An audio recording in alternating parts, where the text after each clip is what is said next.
Madam, may problema ka ata. Alam mo solusyon dyan? Yung katayin. Kala mo siya wala sapatos.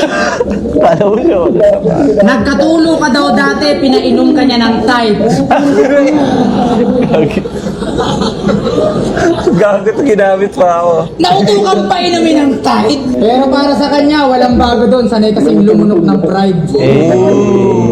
Public. Uminom siya o pinainom siya? Hindi ko alam eh. Malamang sariling ano niya lang yun. Gamot ba sa tulo yun? Ah, okay. Kasi nagkatulong. Nagkatulo yung sinasabi. Wordplay ba yun? Okay. Tide tulo? Hindi eh. No? Hindi. Parang totoong Parang ano siya eh, parang urban legend. Urban legend Na siya. nakakagamot siya ng... Tapos si Badang. Ang dating, inuto mo siya. Hindi, pero hindi ako. Tayo. Malalaman ko pa na, hindi, gago yung si Kairam. Ginamit lang ako niya. Hindi ako. Pero alam ko yung kwento na yun. Alam ko yung kwento na yun. Pero hindi ako, ano yun, naging doktor pa ako para sa kanya. Badang, may problema ka ata. Alam mo solusyon dyan? Yung katayin.